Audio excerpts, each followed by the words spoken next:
Bienvenue dans cette nouvelle vidéo de Lexical Info. Guerre au Sahel, que cherche la France au Mali? N'oubliez pas de vous abonner juste en bas de cette vidéo à Lexical Info.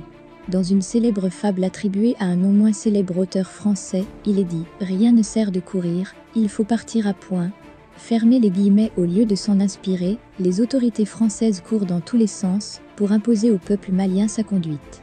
Il est légitime de se demander ce que veut et cherche la France au Mali. Quel est son agenda?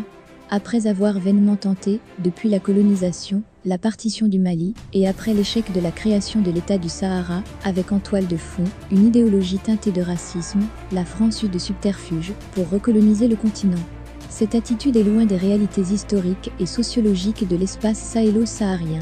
Les Français ont été, dans cette affaire, d'une myopie qui donne toute la mesure du peu de sérieux de l'entreprise.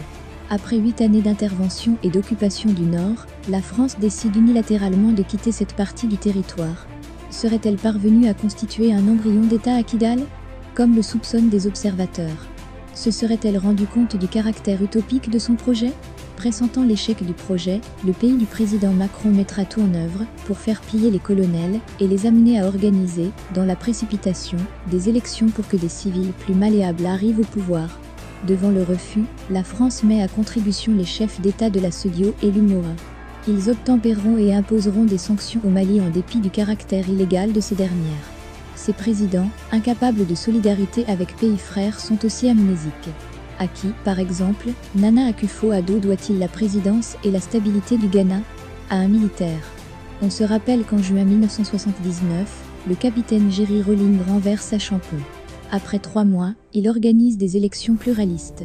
Iyad Limane est élu, mais il se révèle incapable d'enrayer le désastre économique. Comme au Mali, Rawlings reprend le pouvoir à la veille du Nouvel An 1982. 10 années plus tard, le Ghana devient le pays avec le plus fort taux de croissance. En 1992, une nouvelle constitution est adoptée. Il sera élu et réélu pour un second et dernier mandat. Il a légué un pays stable et économiquement viable.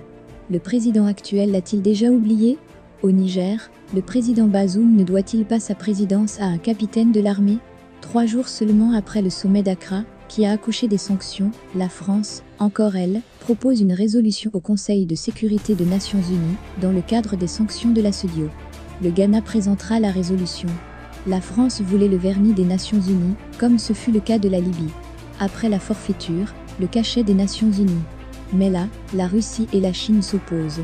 Un camouflet pour la France et ses valets. Ces manières de gangster ne conviennent vraiment pas au pays des Lumières. La France est tombée bien bas. Les autorités françaises doivent se dire que l'on n'échappe pas à son destin. Nostradamus a dit que Notre-Dame de Paris brûlera et la France connaîtra son déclin. Elle a brûlé l'année dernière. C'est ainsi que vivent les nations. Il y a l'apogée et le déclin. Merci pour votre aimable attention et n'oubliez pas d'activer la cloche de notification pour recevoir les prochaines informations.